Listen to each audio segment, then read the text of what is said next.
man tabi'ahum bi ihsanin ila yaumiddin, amma ba'd. Alhamdulillah, para ustadz dan ustazah, hari ini kita bisa berjumpa kembali dalam rangka membahas modul Turuqut Tadris. Insyaallah ini adalah pertemuan terakhir dari buku ini yang akan fokus membahas tentang pelaksanaan KBM, ya, pelaksanaan pembelajaran. Nanti di sana ada beberapa hal yang perlu kita perhatikan. Yang pertama adalah tentang mempersiapkan pembelajaran. Yang kedua tentang menyampaikan pembelajaran, dan yang ketiga evaluasi pembelajaran. Baik.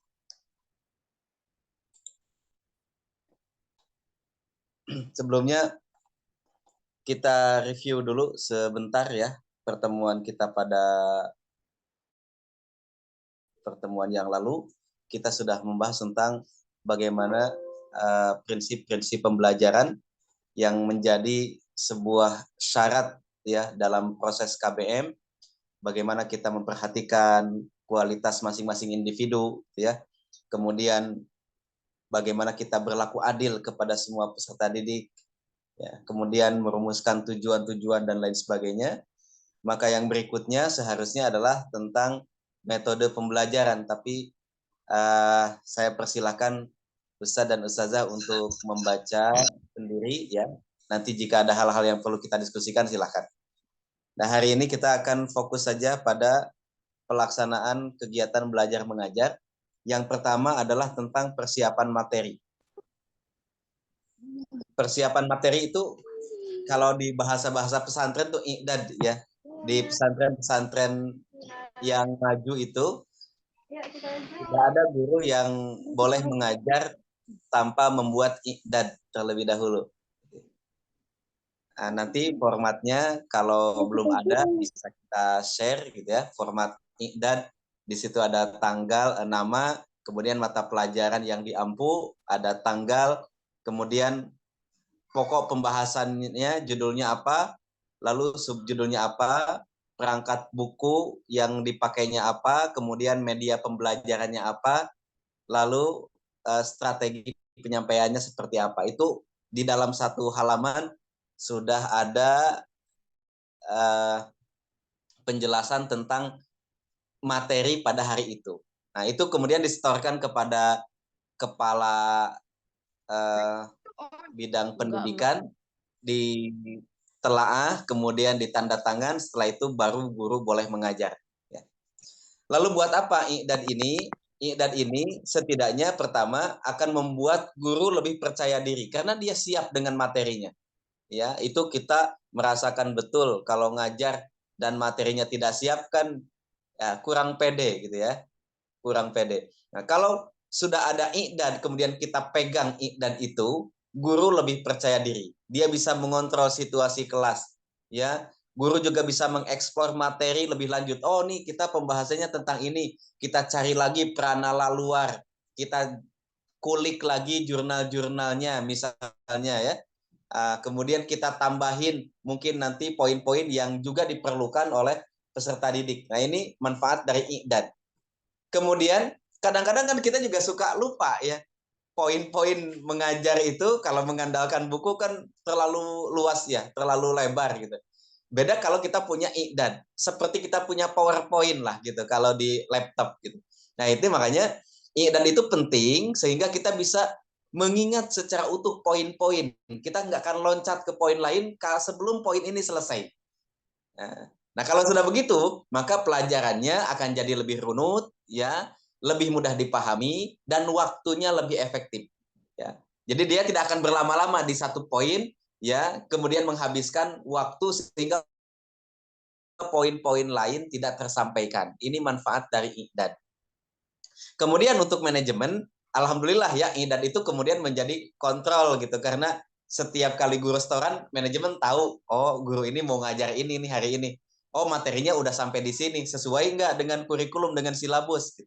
Oh guru ini kreatif nih, pranala luarnya banyak gitu. alat peraga yang digunakannya ini. Nah, jadi manajemen sekaligus bisa mengevaluasi bobot materi, manajemen juga bisa mengontrol kualitas guru dari i'dad yang ditulis.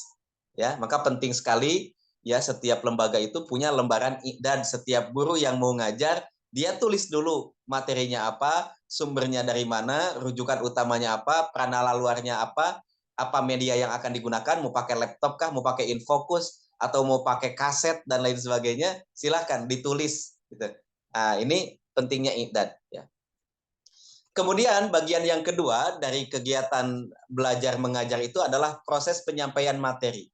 Ini samalah dengan uh, cara menyampaikan materi Diknas, matematika, kemudian bahasa Inggris, ilmu-ilmu agama, kayaknya semuanya sama ya. Cuma yang berbeda itu proporsi waktunya saja. Ya.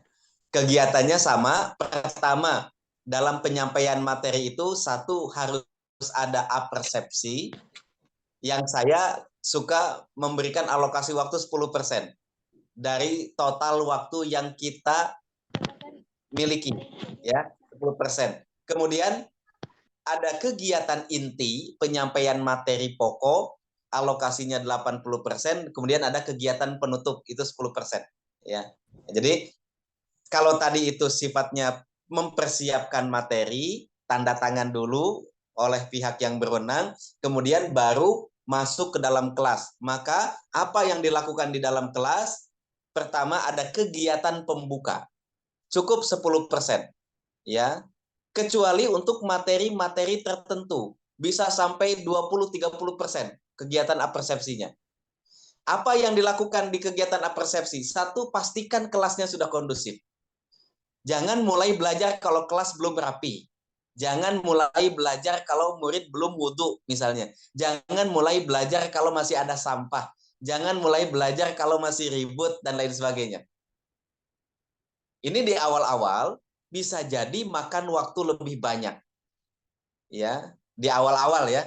Pokoknya kita sampaikan Ustadz atau Ustazah nggak mau mulai materi kalau masih ada sampah di kelas ini. Nanti murid-murid kan sibuk, kemudian membersihkan, mungkin itu memakan waktu yang cukup lama. Biarkan saja, tidak apa-apa.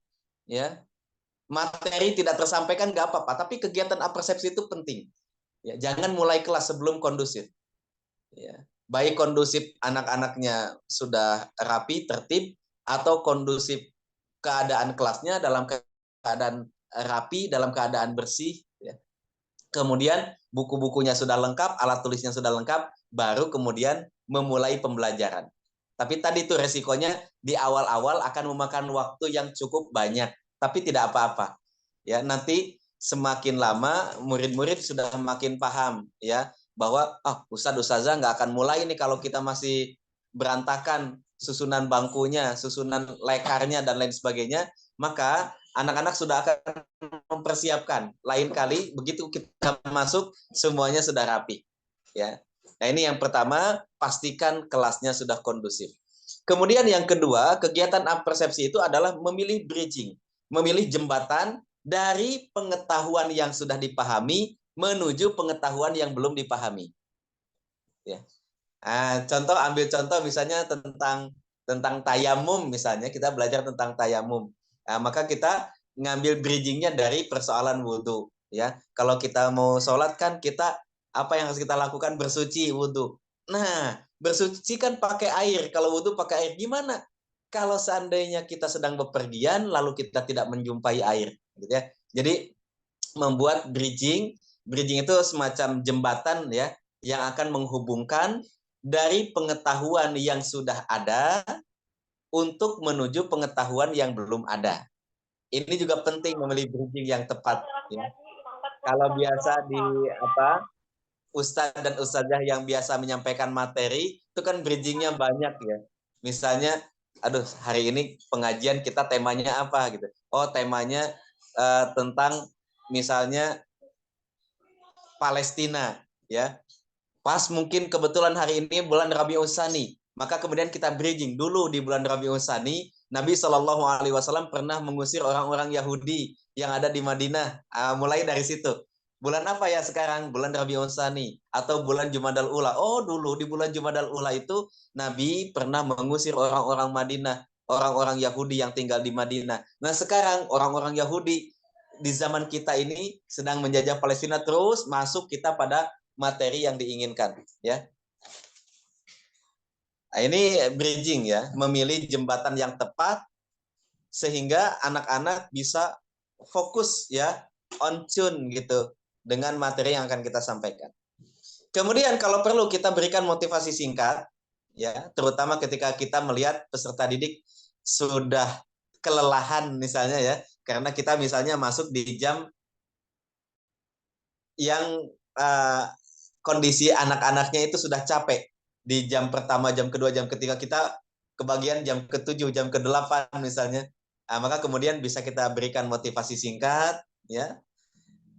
Dan yang berikutnya adalah mengulas pelajaran yang telah lalu sekilas. Kemarin kita sudah membahas ini, maka hari ini kita akan membahas ini. Akhirnya, ini kegiatan pembuka. Dan ini penting untuk mengkondisikan kondisi psikis dan kondisi fisik anak-anak peserta didik sehingga dia bisa menangkap apa yang akan kita sampaikan di materi utama. Nah, untuk melengkapi apa yang bisa kita lakukan di kegiatan pembuka, Ustadz dan Ustazah bisa merujuk pada kitab Tadhkiratus Sami'. Ya, begitu masuk kelas, di mana posisi antum? Antum akan duduk di mana? Itu ada aturannya. Itu ada aturannya. Ya, sebelum masuk baca apa, kemudian begitu masuk kita akan berdiri di sebelah mana? Ya, itu para ulama memberikan tuntunan-tuntunannya, salah satunya di dalam kitab Tazkiratus Sami' wal Mutakallim. Ya, itu kegiatan pembuka. Ya. Baru kemudian kita masuk ke kegiatan inti. Baik, teman-teman sekalian, kita akan masuk pada pembahasan inti kita pada hari ini, yaitu tentang misalnya mengurus jenazah. Nah, sebelum masuk pada materi, jelaskan dulu tujuannya. Jelaskan dulu tujuannya. Sebab apa? Sebab kalau kita belum menjelaskan tujuannya, terkadang peserta didik itu nggak ngeh, buat apa sih kita belajar ini? Buat apa kita belajar ini? Kenapa kita harus bisa mandiin mayat? Kenapa kita harus bisa nyolatin mayat? Soalnya kalau nggak dimandiin, mandi sendiri kan nggak mungkin gitu ya. Maka kalian harus bisa mandiin mayat gitu. Misalnya ya. Nah, tujuan-tujuan itu harus kita sampaikan. Harus kita sampaikan, kemudian kita batasi sehingga nanti pembelajarannya bisa lebih efektif. Ya, jadi jelaskan dulu tujuannya, kemudian setelah itu baru masuk pada pokok bahasan. Hari ini kita akan membicarakan tentang bab ini, ya. Nanti subbabnya 1, 2, 3 itu yang akan kita bahas. Ya. Misalnya hari ini kita tadi belajar apa? Mengelola KBM, ya, pelaksanaan KBM di kelas. Maka ada 3 subbab yang akan kita bahas. 1 tentang persiapan materi, 2 tentang penyampaian materi, 3 tentang evaluasi. Itu dulu diberikan sehingga peserta didik udah ngeh, kok kita akan ngomongin ini pada hari ini. Baru kemudian dirinci satu persatu. Ya. Di tengah-tengahnya boleh ada ice breaking dan lain sebagainya ya, agar tidak jenuh saja. Dan kemudian ditutup dengan tanya jawab. Ini alokasi waktunya paling banyak sekitar 70-80% ya, menjelaskan inti kegiatan, inti pembelajaran. Kemudian setelah itu ada kegiatan penutup. Ya, biasanya kegiatan penutup ini sama dengan kegiatan pembuka, hanya 10% dari alokasi waktu. Di situ kita bisa melakukan refleksi, ya, apakah anak-anak sudah mengerti apa yang kita bicarakan, kemudian kita memberikan soal-soal latihan kalau perlu, ya. Kemudian kita jelaskan garis besar materi berikutnya dan ditutup dengan doa. Ini biasanya di kegiatan penutup. Maka tanya jawab itu tadi masuk ke kegiatan inti ya, bukan kegiatan penutup. Kegiatan penutup sudah tidak ada tanya jawab lagi ya soal materi. Ya. Kegiatan penutup itu adalah refleksi dari guru terhadap materi yang sudah disampaikan, kita lihat apakah ada perubahan ya yang dialami oleh peserta didik. Apakah mereka bisa ketika diberikan soal-soal latihan, ya, diberikan tes-tes yang sifatnya formatif dan lain sebagainya. Dan kemudian setelah itu menjelaskan garis besar apa yang akan kita bahas pada pertemuan yang akan datang. Ya, hari ini sampai di sini. Insya Allah pada pekan yang akan datang kita akan membicarakan tentang ini.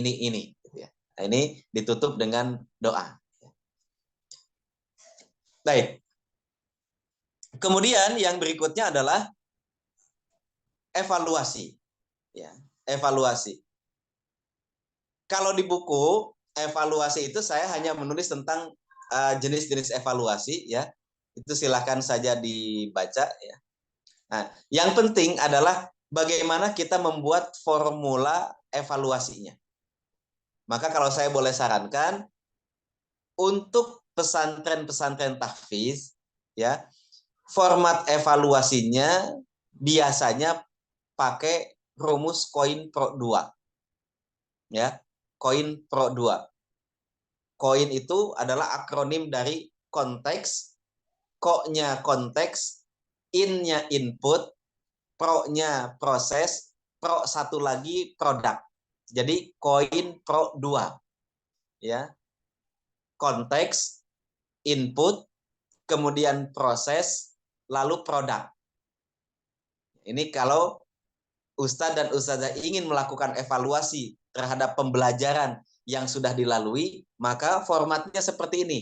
Yang menurut saya yang menurut saya paling baik formatnya seperti ini. Inilah 4 unsur yang harus kita evaluasi. Jangan kemudian kita mengevaluasi produknya saja. Loh, anak-anak nggak mencapai target nih. Targetnya 10 juz kok dapatnya 5 juz. Targetnya mungkin sekian, dapatnya sekian. Harusnya anak-anak 1 semester itu dia udah bisa ini. Ternyata belum bisa. Itu produk, nanti aja itu belakangan. Ya, nanti saja itu belakangan. Yang paling penting untuk dievaluasi adalah konteks, input, proses, baru kemudian produknya. Konteks itu apa? Kalau konteks ini biasanya terkait manajemen, terkait yayasan, terkait lembaga pendidikan, visi, misi, target, ya. Kan target kan bukan guru yang menentukan kan? Yang ditentukan tuh biasanya lembaga yang menentukan. Guru kan tinggal menjalani kan gitu ya. Biasanya kan seperti itu. Meskipun diajak dialog, tapi pada kenyataannya di banyak lembaga pendidikan soal target, visi misi itu sudah diatur, dibentuk, ditetapkan oleh lembaga pendidikan. Ya, maka untuk konteks ini sasarannya adalah yayasan, lembaga pendidikan, rumah Qur'annya, manajemennya dan lain sebagainya. Satu yang dibahas dalam konteks itu visi misinya. Ya. Dan visi misi itu harus dievaluasi loh setiap 5 tahun.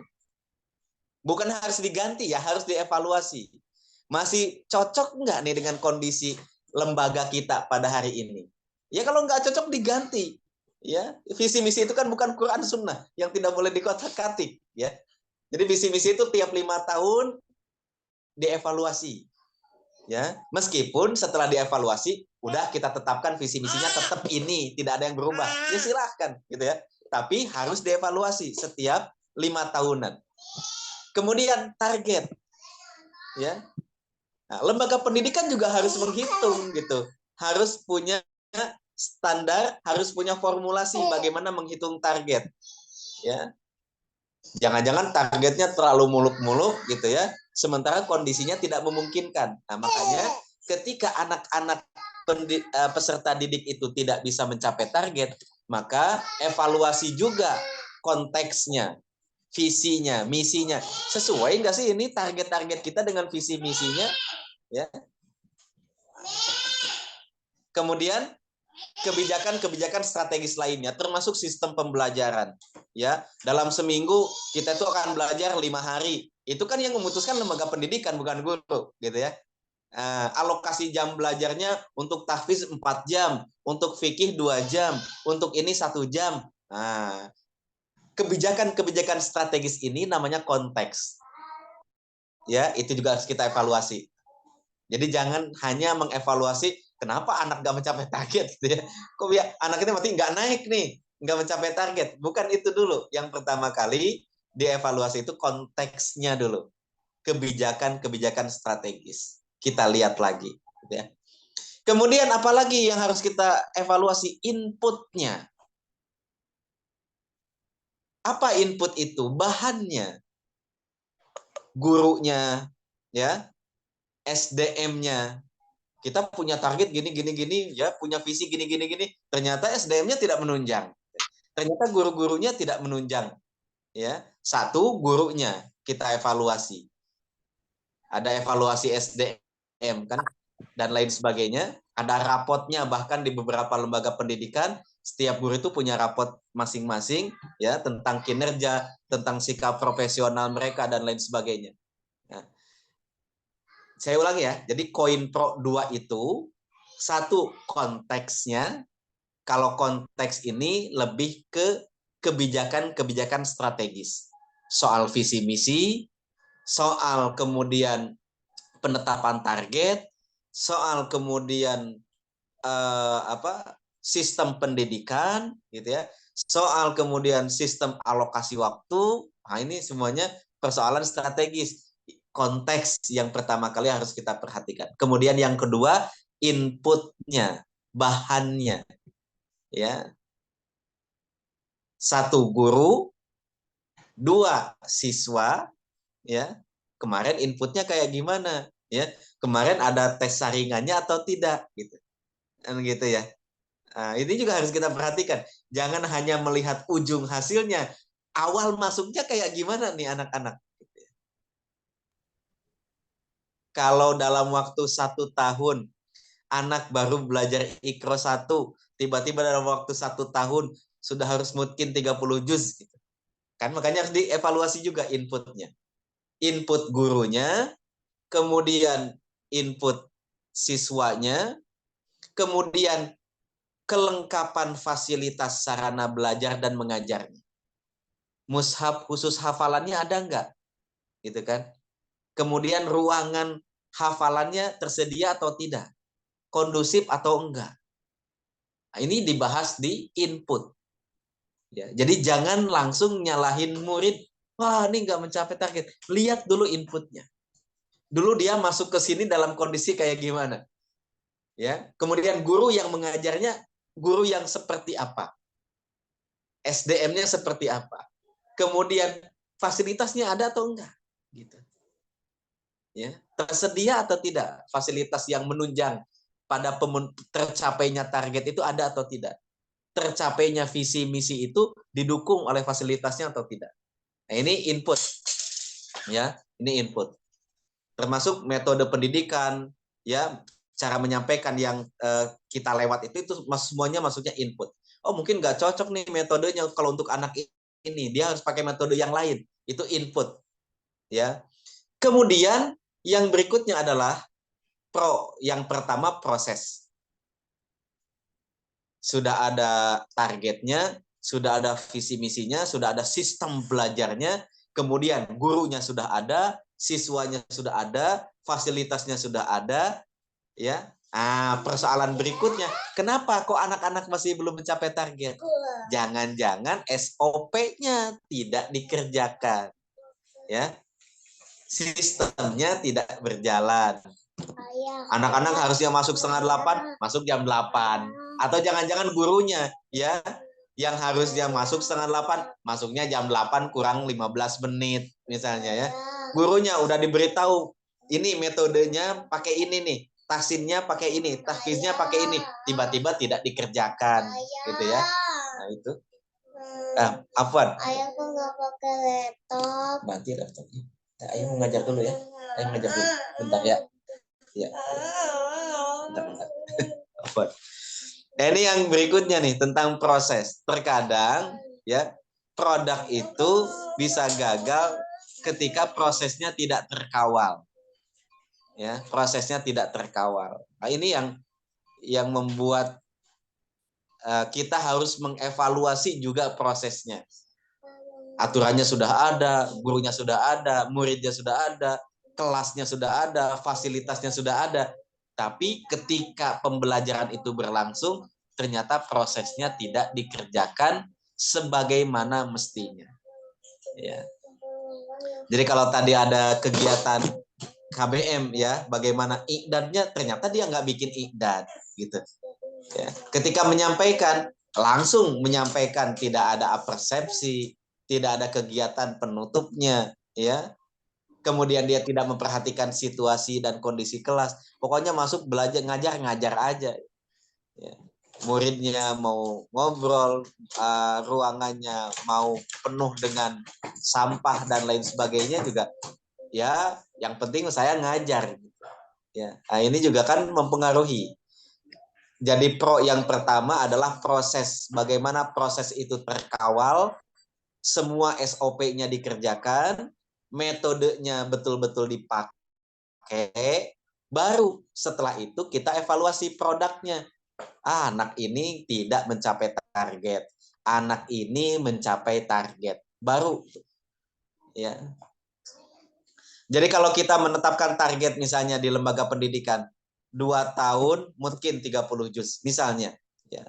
Maka sebelum kita mengatakan santri A mencapai target, santri B tidak mencapai target, kita evaluasi dulu. Konteksnya sudah benar, inputnya sudah mendukung, prosesnya sudah terlaksana atau belum. Kalau itu semuanya ternyata banyak catatan, maka kita tidak bisa mengatakan santri A tidak mencapai target. Ya, ini penting ya dalam proses evaluasi sehingga kita tidak tidak hanya menjadikan siswa itu sebagai objek evaluasi semata-mata. Gitu ya. Yang dievaluasi itu lembaga, yang dievaluasi itu sistem, yang dievaluasi itu guru-gurunya juga, yang dievaluasi itu sistem rekrutmennya, yang dievaluasi itu standar proses pembelajarannya, baru kemudian ada hasil mencapai target atau tidak mencapai target. Nah ini juga di kedinasan ternyata sudah dipakai gitu. Sekarang kan kalau di sekolah formal kan tidak boleh mengeluarkan peserta didik ya. Tidak boleh mengeluarkan peserta didik sebelum semua rangkaian itu dicek, diperiksa. Baru kemudian bisa dikatakan murid ini nakal misalnya ya. Murid ini tidak bisa belajar lagi di sini gitu. Tapi rangkaian itu tuh dicek dulu. Dicek dulu. Ya, mulai dari kesiapan lembaga pendidikannya, kesiapan guru-gurunya, kesiapan sarana dan prasarananya, kesiapan pengawalan proses belajarnya, baru kemudian bisa dikatakan, oh iya nih murid ini udah nggak bisa lagi belajar di sini, dikeluarkan, di DO misalnya, dan lain sebagainya. Ya, kalau nggak begitu repot, kita yang akan ditanya, ya, kita yang akan diminta pertanggungjawaban, kenapa ada murid keluar dan lain sebagainya. Nah, dalam menentukan hasil-hasil yang strategis juga sama, naik kelas atau tidak naik kelas gitu ya, mencapai target atau tidak mencapai target, itu perlu mengevaluasi 4 hal tadi. Koin pro 2. Ko-nya konteks, in-nya input, kemudian pro yang pertama prosesnya, dan pro yang kedua baru produknya. Ya, baru produknya. Nah, yang bisa dilakukan oleh para dewan guru mungkin cuma 2 ya, proses dan produk. Kemudian yang tugas lembaga pendidikan 2 lagi, konteks dan input gitu ya. Karena mereka lah yang punya wewenang untuk menentukan saringannya. Ya kan, yang buka lowongan lembaga gitu, yang menentukan saringannya juga lembaga, yang mengetes lembaga, yang menginterview juga lembaga.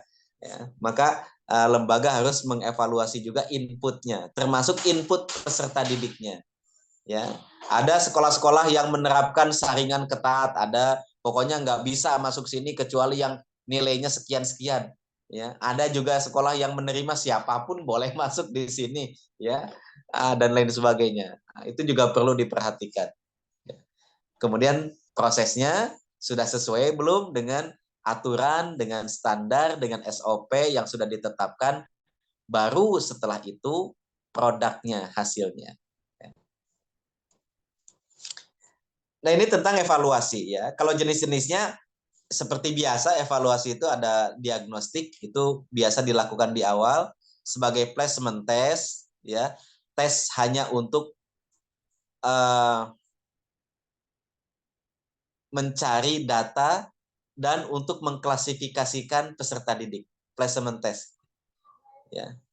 Di awal ujian masuk biasanya itu ada tesnya, itu namanya placement test atau tes diagnostik. Oh, ini udah bisa nih.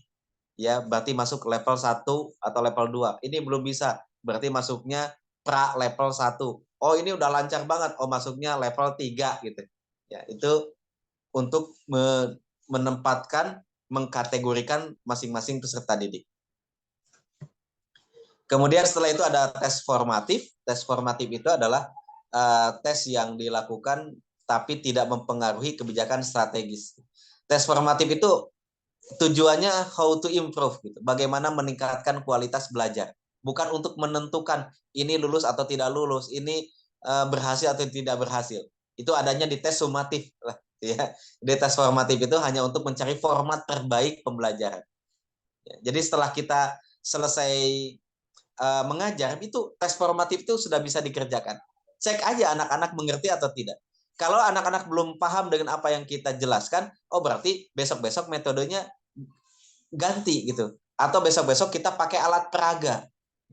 Jadi kalau menjelaskan makhraj, anak-anak masih belum paham juga di mana tuh keluarnya bunyi huruf, ya besok-besok bawa gambarnya atau bawa animasinya gitu. Dijelaskan lagi. Nah, ini tujuan dari tes formatif ya. Dia tidak menentukan kebijakan-kebijakan strategis seperti naik kelas, naik level ya dan lain sebagainya. Dia hanya ingin mencari format terbaik dari pembelajaran. Nah, kemudian yang berikutnya tes sumatif. Nah, ini biasa tes yang dilakukan untuk mengevaluasi target ya. Kalau di sekolah-sekolah kan ada ujian akhir semester gitu ya, ujian tengah semester. Nah, yang begitu-begitu itu namanya tes sumatif ya.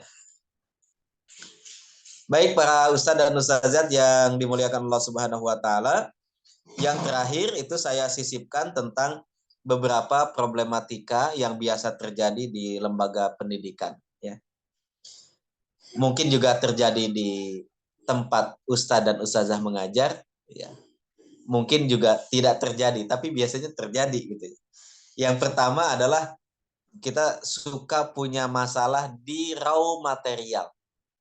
Ya, targetnya segunung, anak yang masuknya susah diatur gitu ya. Kira-kira seperti itu. Ngafalnya susah, ngajinya belum bisa, tiba-tiba targetnya tinggi banget. Ini kadang-kadang punya problem seperti ini. Maka apa yang harus kita lakukan? Ya, guru Quran seperti yang pernah kita ceritakan. Guru Quran yang baik itu guru Quran yang tidak menyerah dengan bahan apapun yang dia dapatkan. Ya, seperti cerita yang pernah saya sampaikan tentang guru Quran yang di Riyadh itu, ya. Dia diberikan anak-anak yang halakoh-halakohnya ya begitulah di bawah standar. Ya, sementara yang lain kemudian diberikan yang bahan-bahan yang bagus-bagus. Tapi guru Quran yang istimewa ini kemudian bisa menyulap nih, ya, anak-anak yang standar kemampuannya rata-rata di bawah ini kemudian bisa menjadi halakoh yang paling istimewa. Ya. Nah, ini saya harap teman-teman juga yang seperti ini dan insya Allah ya saya yakin seperti ini. Ya, apapun bahan yang sampai kepada kita, ya sudah kita kelola saja. Kan semakin sulit proses itu dilakukan, semakin besar ya pahalanya. Meskipun makin puyeng juga kepalanya gitu ya. Ya, kepalanya makin puyeng, tapi kan pahalanya makin banyak. Gitu. Dan nanti sisi tingkat kepuasannya juga berbeda. Ya, kemudian penilaian dari manajemen juga pasti berbeda. Ya. Ini guru yang istimewa betul. Lalu apa yang bisa kita lakukan? Pertama ya tidak ada lagi bersabar dan minta pertolongan Allah, ini yang paling penting nih. Ya. Yang paling penting itu bersabar dan meminta pertolongan Allah. Ya. Ilmu itu kan Allah yang punya ya. Ilmu itu Allah yang punya. Kemudian hati anak-anak kita juga Allah yang menguasai. pikiran anak-anak juga Allah yang menciptakan. Maka ketika kita punya hajat, punya kebutuhan tentang peserta didik kita, maka yang paling pertama kali harus dilakukan adalah memohon mendekat kepada Allah Subhanahu wa taala. Ya. Allah itu Al-Alim, kita hanya bisa menjadi wasilah, lembaga pendidikan juga hanya bisa menjadi wasilah, ya. Ilmu itu adalah mutlak milik Allah Subhanahu wa taala. Sebab itu yang pertama kali harus dilakukan adalah bersabar sampai kita mendapatkan kecintaan Allah Subhanahu wa taala. Ya. Kemudian yang berikutnya adalah membangkitkan kepercayaan diri peserta didik. Ini saya juga beberapa kali melakukannya di pesantren. Ya, saya mengajar Bulughul Maram di pesantren di kelas 1 SMA lah kalau di tingkat kediknasan gitu ya. Ada siswa yang sangat sulit untuk menghafal sehingga malas dia menghafal hadis-hadis itu.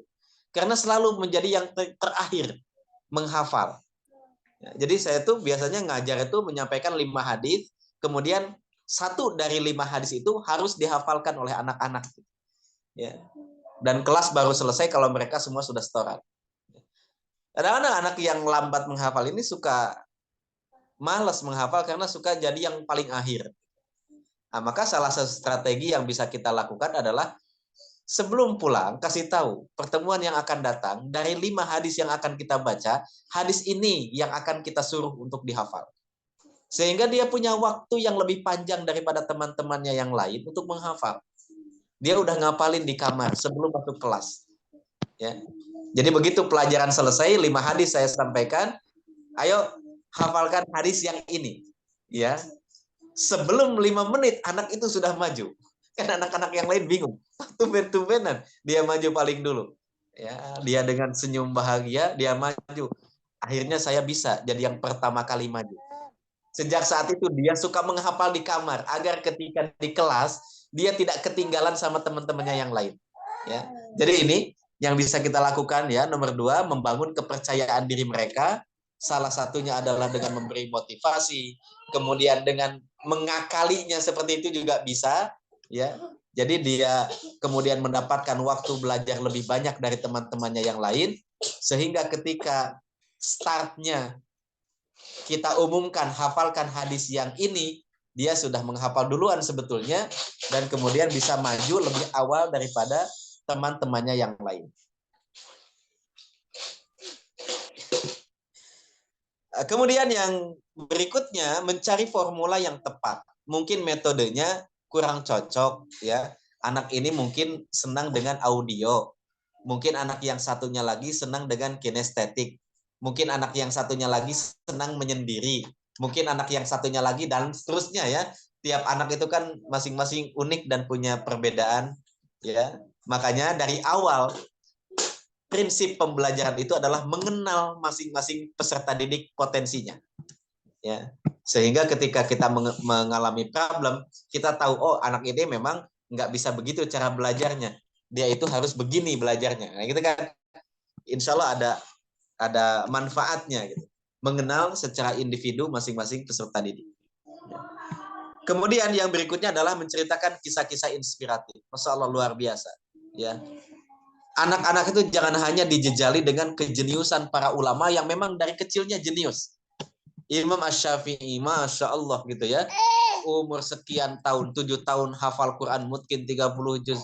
Ya, hanya dalam waktu beberapa saat bisa hafal kitab Al-Muwatta. Dia menguasai ribuan syair dan lain sebagainya. Yaitu Imam Syafi'i. Imam Ahmad bagaimana kecerdasannya menghafal 1 juta hadis. Yaitu Imam Ahmad. Gitu. Jangan-jangan anak-anak itu kadang-kadang minder gitu. Ya ulama memang cerdas-cerdas kan kita enggak gitu ya. Nah, boleh kemudian sesekali kita ceritakan juga kisah-kisah para ulama yang sulit belajar. Dan itu juga banyak ternyata. Gitu ya. Abu Hilal Al-Askari. Itu juga sulit belajarnya. Al-Hafidh Jalaluddin As-Suyuti. Al-Mahalli. Itu juga Masya Allah. Ya, gurunya sampai tepok jidat gitu ya. Kalau lihat beliau ngafal itu susah sekali. Tapi beliau jadi ahli tafsir. Dan kemudian kitab Jalalainnya itu dipelajari di banyak tempat termasuk di Indonesia. Ya, Zakaria Al-Ansari misalnya. atau yang saya tulis di sini itu Al-Qaffal, ya, Imam Al-Marwazi atau Imam Al-Maruzi. Al-Qaffal itu saking susahnya belajar, hanya diberikan satu baris untuk dihafal saja, itu perlu waktu 1 malam penuh untuk menghafalnya. Ya.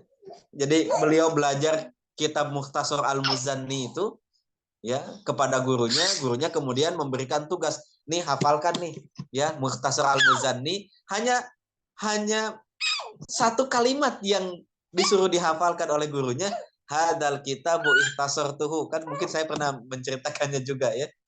Hadzal kitabu ikhtasartuhu, kitab ini aku ringkas, ya. Ini kan hadzal kitabu ikhtasartuhu.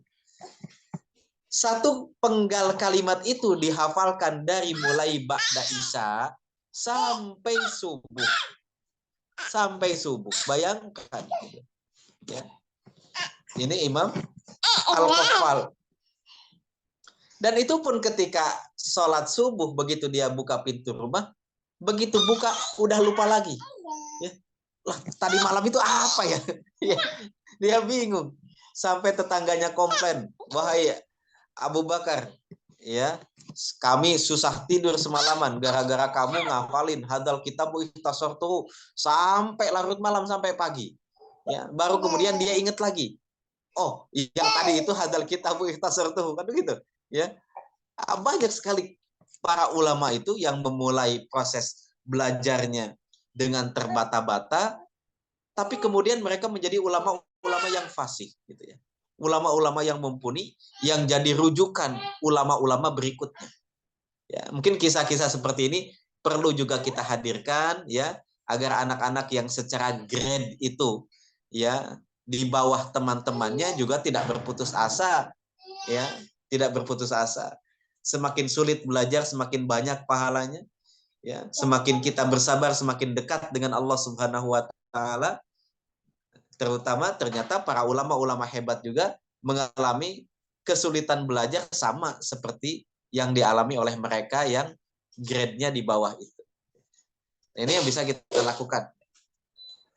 Kemudian yang berikutnya yang juga terkadang menjadi problem adalah harmonisasi antara orang tua dengan lembaga pendidikan. Ya. Banyak orang tua yang kalau sudah nyekolahin anaknya, mesantrenin anaknya, maunya terima beres gitu. Udah pokoknya saya mah taunya bayar aja gitu. Ya, anaknya pokoknya kalau pulang udah hafal, anaknya kalau pulang sudah mungkin, anaknya kalau pulang udah soleh gitu. Ya, padahal kan tidak begitu. Ya, pendidikan itu adalah tanggung jawab orang tua. Ustadz dan ustazah itu cuma bantuin saja. Ya, tanggung jawab orang tua. Maka harus ada harmonisasi. Ya. Jadi inilah pentingnya harmonisasi. Pertama, karena pendidikan adalah tanggung jawab orang tua. Kemudian yang kedua, karena pada faktanya tidak ada manusia yang sempurna. Kita ini sebagai guru juga kan tidak sempurna-sempurna amat. Kita tuh banyak kekurangannya. Banyak hal-hal yang tidak bisa kita lakukan. Kalau ada harmonisasi, itu bisa dihandle oleh orang tuanya. Misalnya ya, kalau yang sekolahnya pulang balik, kan kita nggak bisa mengawasi mereka setiap saat.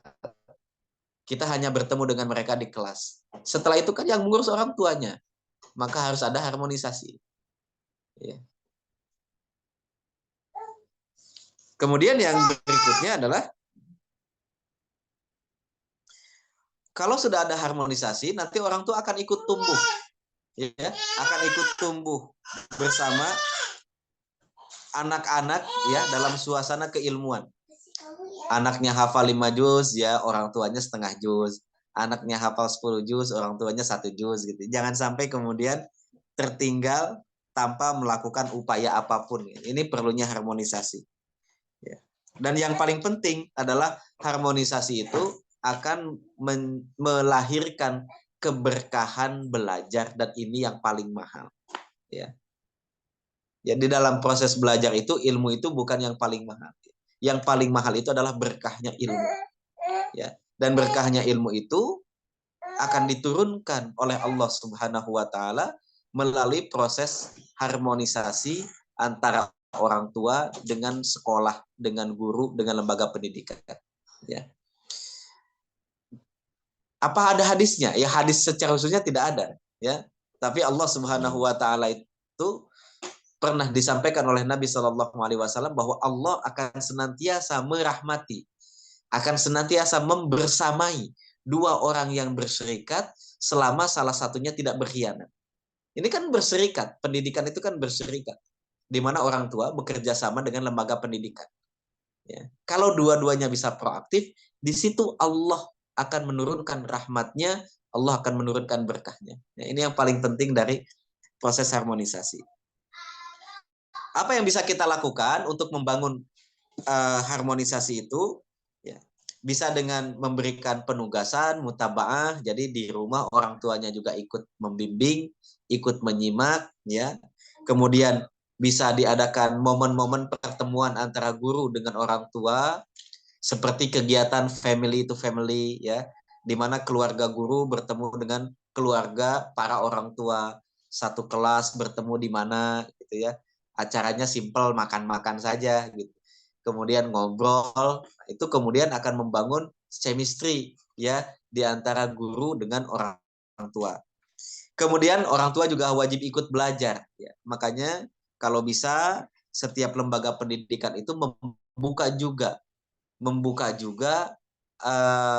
kelas untuk orang tua ya, kelas untuk orang tua sehingga anaknya belajar, orang tuanya juga ikut belajar.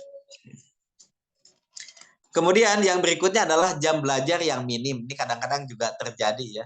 Jam belajar yang minim itu banyak penyebabnya ya. Bisa jadi karena jam itu minim karena terlalu banyak agenda, ya. Agendanya banyak sementara kan waktunya hanya berapa jam gitu. Atau karena rasio yang tidak seimbang antara guru dengan peserta didik. Ya. Jadi jamnya minim. Ya kalau satu guru mengampu 15 setoran kan susah gitu ya. Jadi masing-masing anak hanya kebagian sedikit waktu. Ini bisa jadi dari rasio guru dengan murid yang jumlahnya tidak seimbang, atau bisa jadi karena kegiatan yang menumpuk sehingga kemudian jatah untuk pelajaran kitanya sedikit, minim. Ya. Ini harus benar-benar diperhatikan. Maka apa yang bisa kita lakukan? Kita bisa melakukan metode asistensi, ya. Anak-anak peserta didik kita yang memang sudah bagus, itu bisa menjadi asisten kita, ya. Silahkan, itu jadi kebanggaan juga buat mereka. Ya, kamu pegang 2 orang deh, ustazah misalnya pegang 12 lagi. Kalau ada satu lagi yang bagus, kamu pegang 2 lagi. Jadi dengan metode asistensi ada banyak waktu yang bisa di saving, bisa dihemat. Kemudian bisa juga dengan memberikan penugasan. Kalau di kelas tidak akan selesai, ya bisa dengan penugasan. Karena menerima setoran juga kalau anaknya mempersiapkannya di jam KBM juga jamnya tidak akan muat gitu. Jadi penugasan saja disiapkan di luar jam KBM, kemudian nanti ketika jam KBM hanya tinggal setoran saja. Bisa begitu. Kemudian ada sarana dan prasarana yang tidak menunjang, ya silahkan Ustadz dan Ustazah membacanya. Ala kulihal, ya buku Turukut Tadris ini memang sangat-sangat jauh dari kata sempurna ya. Mungkin bagus juga enggak ini buku ini ya, karena memang saya membuatnya juga sangat tergesa-gesa.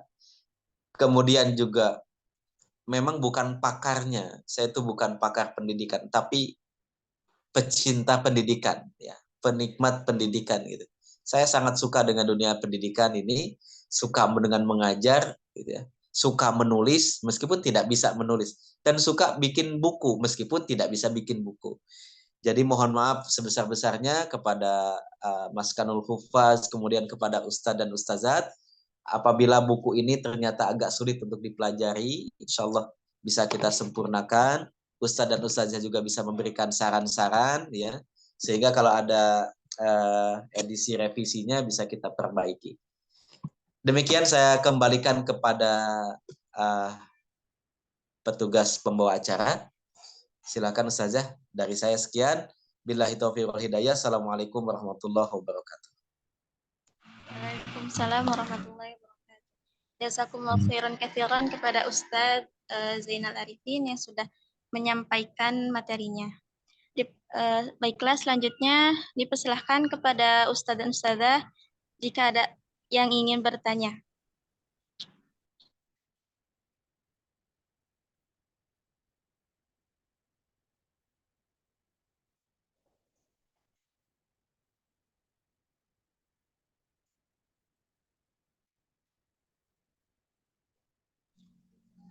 Apakah suara saya terdengar jelas? Dengar. Saya ingin bertanya Ustadz. Sebelumnya perkenalkan saya Juriani Eka Ariana. Saya diamanahkan sebagai musyrifah di cabang Medan Akhwat. Afwan Ustadz, izin menanyakan perihal di dalam kelas.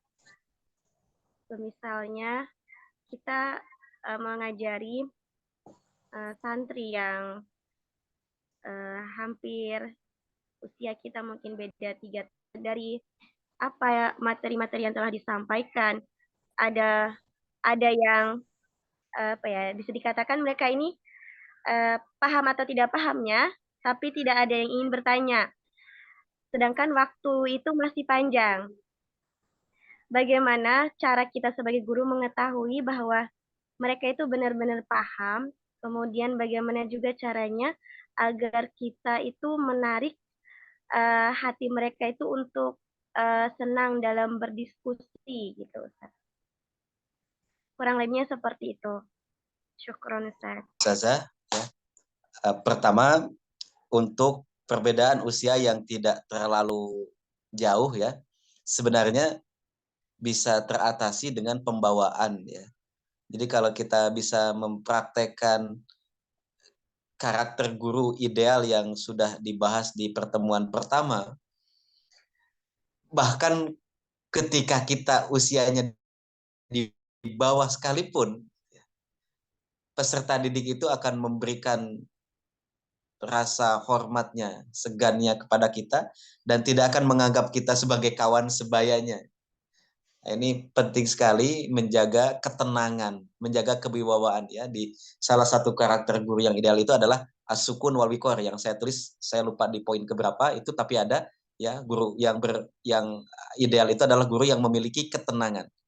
Guru yang memiliki ketetapan hati, ketenangan dalam setiap aspek, dalam setiap perilakunya. Ya. Guru yang tidak terlalu sering bercanda juga itu mempengaruhi.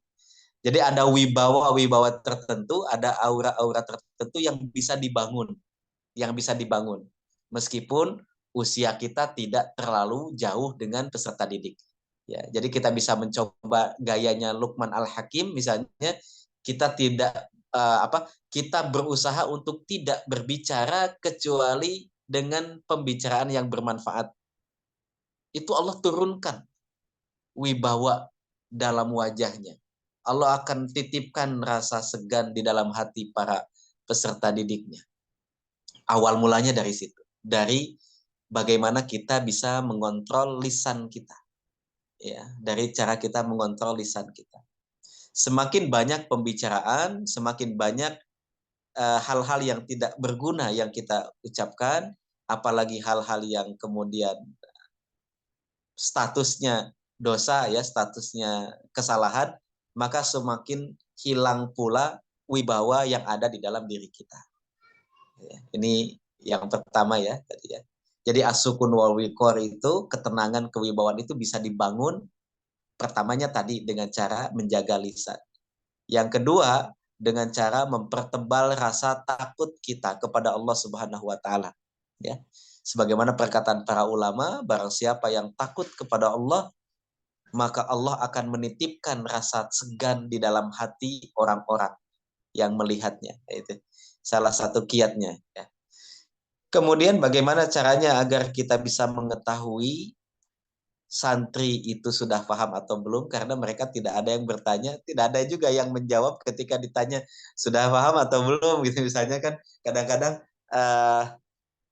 santri itu juga tidak ada yang merespon misalnya ya. Maka kita ganti saja, kita yang bertanya. Ya, kita ganti, kita yang bertanya. Rasulullah juga sering bertanya. Ya, Rasulullah sering bertanya, Rasulullah kadang-kadang menjawab tanpa ada pertanyaan, ya. Kadang-kadang beliau menjawab pertanyaan, kadang-kadang beliau yang memulai pertanyaan. Ya. Bikin semacam kuis, ya, bikin semacam kuis. Caranya bisa dari ustazah dan ustadz yang membuat kuisnya. Pokoknya kita kuis nih, ya, yang bisa jawab nanti kita berikan poin yang kalau sudah sampai pada batas tertentu ada hadiahnya. Yang kedua, agar lebih semarak, pertanyaan itu harus dibuat dari temannya yang satunya lagi. Jangan kita yang bertanya, biarkan temannya satu yang bertanya, temannya satunya lagi yang menjawab. Ya, misalnya kalau kita buat kelompok, berarti per kelompok ada pertanyaan, silakan diajarkan ke kelompok mana, kelompok yang ditanya harus jawab, atau kalau melalui deret meja, deret satu meja, silakan bertanya pada deret dua, atau secara individu juga bisa. Nah, ini hal-hal yang bisa memancing suasana yang hangat di dalam kelas, ya, agar mereka bisa aktif bertanya dan menjawab. Kalau tidak ada yang bertanya, kita saja yang bertanya, ya. Kalau itu masih belum cukup, buat skenario-nya seperti tadi. Ya, siapa yang paling banyak mengajukan pertanyaan ada poinnya, siapa yang paling banyak menjawab itu ada poinnya. Gitu ya. Nah, jadi masing-masing nanti akan berlomba memberikan pertanyaan-pertanyaan gitu ya, kepada teman-temannya. Meskipun kadang-kadang pertanyaannya mungkin tidak bermutu ya, tapi pertanyaan itu se apa ya, sesederhana apapun gitu, itu tetap akan membuat pelajaran itu menjadi lebih baik daripada tidak ada pertanyaan sama sekali. Ya, ada sebuah quotes yang saya lupa ya dari siapa. Pertanyaan yang paling bodoh itu adalah pertanyaan yang tidak ditanyakan gitu. Jadi pertanyaan itu bebas aja, mau pertanyaan yang sifatnya bagaimana gitu ya, sampai yang paling sederhana sekalipun yang jelas jawabannya itu semuanya udah tahu, tidak apa-apa, silahkan aja disampaikan. Nah, ini agar membuat situasi kelas menjadi hidup dan mereka jadi terbiasa untuk bertanya, terbiasa untuk menjawab pertanyaan. Ya. Jadi gitu Ustazah, silahkan nanti dibuat skenario-nya. Kalau tidak ada yang bertanya, berarti Ustazah yang bertanya. Kalau masih belum jadi pemantik juga, bisa kemudian kita buatkan perlombaan pertanyaan dan jawaban. Masing-masing anak bertanya kepada yang lain, atau masing-masing kelompok bertanya kepada yang lain. Kalau bisa, memang kalau anak-anak itu betul-betul menyimak, ya, mungkin kita bisa menyisakan satu clue penting yang kemudian kita tidak bahas. Kita cek, anak-anak ada yang ngeh nggak? Ada nggak yang nanya soal itu? Misalnya kita nerangin tentang betapa buruknya orang kalau meninggal su'ul khotimah gitu. Terus kita jelasin, tapi kita tidak menjelaskan bagaimana caranya agar kita tidak terjebak dalam su'ul khotimah. Biarkan saja, lewat saja. Kita tes nanti, anak-anak ada nggak yang bagian terpenting dari pelajaran ini belum disampaikan Ustadz dan Ustazah. Ada nggak mereka yang mau bertanya? Terus kalau seseram itu su'ul khotimah, gimana caranya agar kita tidak su'ul khotimah? Nah gitu ya, kita pancing dengan menyimpan satu clue, satu pembahasan penting, kita cek apakah peserta didik kita ngeh atau tidak. Berani nggak menanyakan hal penting itu, dan kemudian kita apresiasi. Demikian, silahkan. Ya, wallahu a'lam. Syukran Ustaz. Wa iya. Syukran Ustazah dan yang sudah bertanya. Apakah ada yang mau bertanya lagi?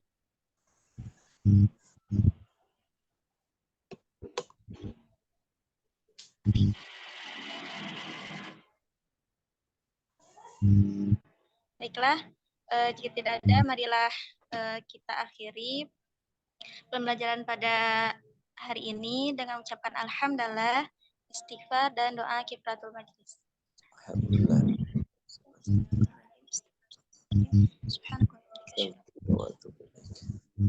Mohon maaf bila banyak sekali kesalahan dalam perkataan maupun perbuatan. Wabillahi taufiq hidayah. Wassalamualaikum warahmatullahi wabarakatuh. Waalaikumsalam warahmatullahi wabarakatuh. Ustaz dan Ustazah saya pamit ya, mohon maaf lahir dan batin meskipun belum Syukran, puasa Ustaz. ya. Jazakumullah khairan semuanya, mohon maaf ya. Assalamualaikum. Syukran Ustaz. Jazakumullah khairan katsiran, Ustaz. Jazakumullah khairan Ustaz. Taufikum.